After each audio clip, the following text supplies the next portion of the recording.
Rescue હેલિકોપ્ટરમાં news 18ની team rescue team સતત રેસ્ક્યુ કામગીરી કરી રહી છે। ભૂસ્ખલનના કારણે અનેક રસ્તાઓ બંધ છે। ગૌરીકુંડમાંથી તમામ લોકોને ચીરવાસા લઈ જવાઈ રહ્યા છે। હજુ અનેક ગુજરાતીઓ પણ ફસાયા હોવાની આશંકા સેવવામાં આવી રહી છે। કેદારનાથમાં ફસાયેલા શ્રદ્ધાળુઓનું રેસ્ક્યુ કરવામાં આવી રહ્યું છે। ન્યૂઝ 18 ગુજરાતીની ટીમ પણ સ્થળ પર પહોંચી છે।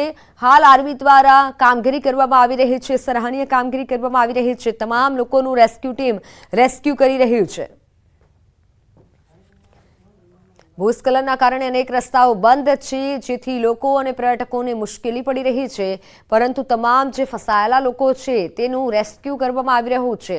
દિલ ધડક રેસ્ક્યુના દ્રશ્યો સામે આવ્યા છે। રેસ્ક્યુ ટીમ રેસ્ક્યુ કરી રહી છે, પર્યટકોને બહાર નીકાળી રહી છે। કેદારનાથમાં આ તમામ શ્રદ્ધાળુઓ ફસાયા છે, જેમાંથી ગુજરાતી શ્રદ્ધાળુઓ પણ હતા અને તેઓને પણ મદદ પહોંચાડવામાં આવી રહી છે।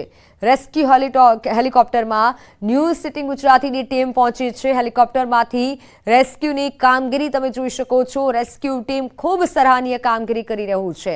ઉત્તરાખંડમાં વાદળ ફાટ્યા બાદ સ્થિતિ ખૂબ ખરાબ થઈ છે।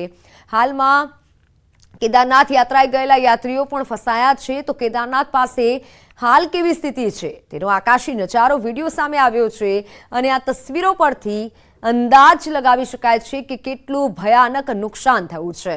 ગત બુધવારની રાત્રે અહીં જે પાયમાલી સર્જાઈ હતી તેના ડરામણા દ્રશ્યો છે।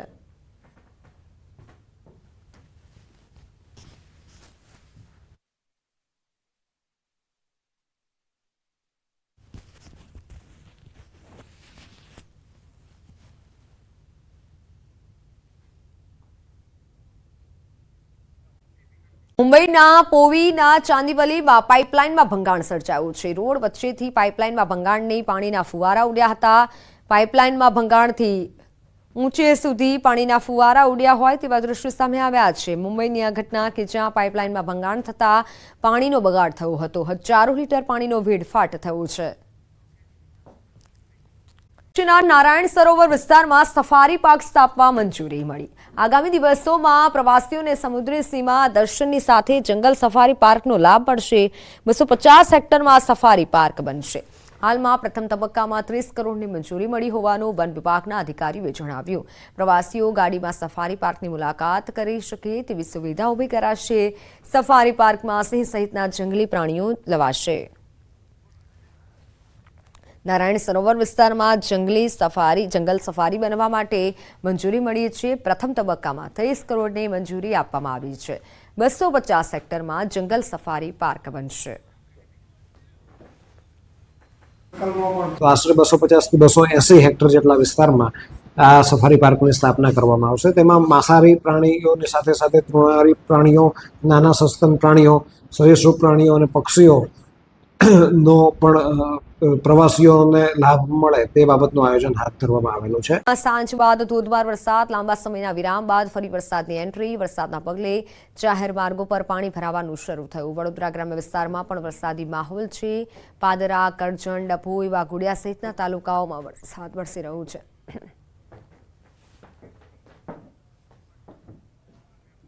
બાદમાં કોર્પોરેશનના પાપે પડેલા ભૂવાને રિપેર કરવાની કામગીરી સમયે એમસીનું જેસીબી જ ભૂવામાં પડ્યું। ગીતા મંદિર પાછળ લક્ષ્મીપુરા ચાલીમાં ઘટના બની।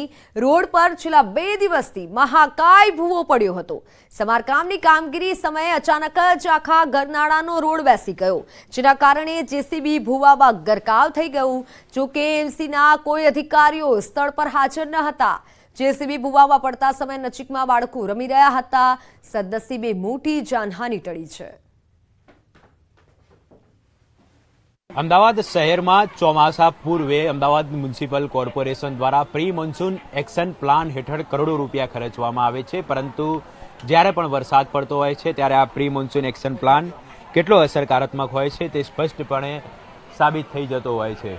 અને તેનું જ એક ઉત્તમ ઉદાહરણ છે જે ગીતા મંદિર રોડ પર આવેલ જે એક ચાલી છે કે જ્યાં ભૂવો પડ્યો હતો અને આ ભૂવાનું સમારકામ કરવામાં આવતું હતું। તે દરમિયાન આખું જે જેસીબી મશીન છે તે જેસીબી મશીન જ ભૂવાની અંદર ગરકાવ થઈ ગયું હતું। આપ જોઈ શકો છો આ દ્રશ્યની અંદર અહીં આખું જે અહીંયા ગરનાળું છે, એટલે મતલબ અહીં જે ડ્રેનેજ લાઈન પસાર થતી હતી અને અહીં જે ચાલીનો રોડ આવેલો છે મુખ્ય રોડ પણ આ માનવામાં આવતો હોય છે, અને જ્યાં કેટલાક દિવસ અગાઉ એક નાનકડો ભૂવો પડ્યો હતો, ત્યારબાદ કોર્પોરેશનને જાણ કરતાં અહીં આ જે ભૂવો છે તેની સમારકામની કામગીરી કરવામાં આવતી હતી, અને તે દરમિયાન જ આખું જેસીબી મશીન છે તે મસમોટા ભૂવાની અંદર ગરકાવ થઈ ગયું હતું, અને જે રોડ છે તે રોડ બ્લોક કરવાની ફરજ પડી હતી.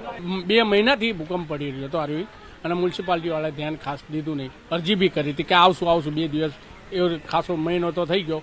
પછી આવ્યા ને પછી આ ઓટોમેટિક રાતે 4 વાગે પડી ગયું. જે આ આખો રોડ પસાર થઈ રહ્યો છે તે રોડની નીચે આ જ પરિસ્થિતિ છે. હા, આ જ પરિસ્થિતિ છે. આપે કોઈ દિવસ રજૂઆત કરી છે કોર્પોરેશન? કેટલી ફેર વર્ષો જવાબ મળે હા કરશું બસ. આ જ્યારે બનાવ બન્યો ત્યારબાદ કોર્પોરેશનના અધિકારીઓ કે અહીંના સ્થાનિક કોર્પોરેટર કોઈ આવ્યા છે? કોઈ જ આવ્યું જ નથી, કોઈ જ નહીં. કોર્પોરેશન વાળા કે અધિકારી ચૂંટણી વાળા કોઈ આવ્યું જ નથી અહીંયા. આસપાસમાં કેટલા મકાનો હશે?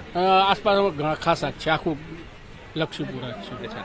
તો આસપાસમાં અનેક મકાનો આવેલા છે, આપ જોઈ શકો છો દ્રશ્યની અંદર રહેણાંક વિસ્તાર છે, અને જો આ પ્રકારની પરિસ્થિતિ હોય, આખા રોડ બેસી જવાનો જ્યારે ભય લોકોને સતાવી રહ્યો હોય, ત્યારે લોકોની માંગ છે કે કોર્પોરેશન દ્વારા તાત્કાલિક આ જે છે ભૂવો તેનું સમારકામ કરવામાં આવે, અને રોડ પર જ્યાં પણ આ પ્રકારની પરિસ્થિતિ જોવા મળતી હોય તેનું સમારકામ કરવામાં આવે.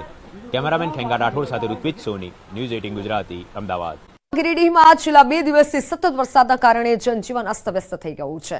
નદીઓના જળસ્તરમાં પણ વધારો થયો છે, જેમાં બરાકર નદીમાં 4 ટ્રેક્ટર પણ ફસાઈ ગયા હતા. સ્થાનિકોના મતે નદીનું જળસ્તર વધતું હતું, છતાં ટ્રેક્ટર ચાલકો મજૂરો નદીમાં રેતી ચોરી માટે ઉતરી ગયા હતા, અને જે બાદ નદીનું જળસ્તર વધતા તેઓ પાણીના પ્રવાહમાં અટવાયા હતા.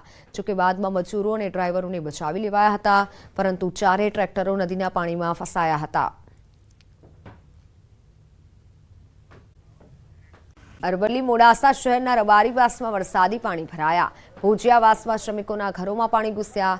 ગરીબ લોકોના કાચા મકાનોમાં પાણી ઘૂસ્યા. સ્થાનિક લોકોની કાયમી પાણી નિકાલની માંગ. ઉત્તર ગુજરાતમાં આજે ભારે વરસાદની આગાહી. બનાસકાંઠાના ધાનેરામાં રાત્રે 1 કલાકમાં 2 ઇંચ જેટલો વરસાદ. ધોધમાર વરસાદથી ધાનેરા શહેર પાણી થયું. વીજળીના કડાકા ભડાકા સાથે પડ્યો વરસાદ. ધાનેરાની મુખ્ય બજારના રસ્તાઓ પાણીમાં ગરકાવ થયા. ધાનેરા અને દાંતામાં છેલ્લા 24 કલાકમાં 2 ઇંચ જેટલો વરસાદ પડ્યો. વડગામમાં 2 ઇંચ, થરાદમાં 1.5 ઇંચ, ડીસા, ભાભર, વાવ, દિયોદર, પાલનપુર, લાખણી અને અમીરગઢ સહિતના વિસ્તારોમાં 1 ઇંચ જેટલો વરસાદ નોંધાયો. દાદરાનગર હવેલી અને વલસાડના વાપીના નદી કિનારાના ગામના લોકોને સાવચેત રહેવા માટે સૂચનો કરવામાં આવ્યા.